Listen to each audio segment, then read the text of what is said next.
কোনো একজন নারী, সে হয়তো পর্দা মেনটেন করে না, একটু হিপ হপ স্টাইলে চলাফেরা করে, তো সে ভাবলো যে না, আমি তো অনেক ভুল করে ফেলছি, আমি সংশোধন হব, আমি প্র্যাকটিসিং হতে চাই। তো এখন যখন সে আপনার কাছে আসছে নাসিহাত নেওয়ার জন্য, আপনি যদি বলেন যে তোমার এই করতে হবে, বোরকা ঝুলাইতে হবে, হাত মোজা পা মোজা, পারবে?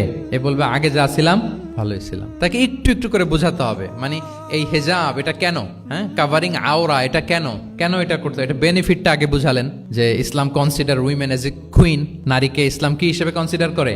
রানী হিসেবে। তো রানীর তো একটা ড্রেস কোড থাকবে, স্পেশাল পোশাক থাকবে, এগুলো বুঝাবেন। সে যাতে একটু নিজেকে গুছিয়ে চলে, শুরুর দিকে আপনি এই বার্তা দিতে পারেন যে একটু গুছিয়ে চলতে হবে। এরপর একটু শালীন পোশাকে যেন সে অভ্যস্ত হয়, এটা বললেন। সে যখন শালীন পোশাকে অভ্যস্ত, তারপরে হেজাবের ফজিলত বললেন, সে যেন হেজাব পরে। যখন সে হেজাব পরে, এরপরে তাকে নেকাবের কথা বললেন। এইভাবে আস্তে আস্তে তাকে বোঝাতে হবে। কিন্তু একবারে যদি সব চাপিয়ে দেন, বলেন তো আওয়াজ করে, সে কি ওটা রিসিভ করতে পারবে? কারণ এই যে গ্রাজুয়ালিটি আর তাদাররুজ, এই সিস্টেমটা আপনি ভায়োলেট করেন নাই। একটু একটু করে বললে এটা মানুষের ফিতরাতের সাথেও যায়, তার নেচারের সাথেও যায়। আমরা মদ হারাম হওয়ার কথা জানি। কয়টা স্টেপে হারাম হয়েছিল মদ? একবারে যদি বলা হতো বন্ধ করার সহজ হতো সাহাবাদের জন্য? হতো না। অনেকে আছে দেখবেন যে চেইন স্মোকার।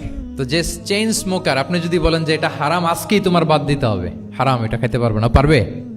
ও দুনিয়া সব বাদ দিতে পারবে, সিগারেট বাদ দিতে পারবে না। তো তারে কি করতে হবে? ফ্লেক্সিবিলিটি দিতে হবে, যে আস্তে আস্তে ছাড়েন।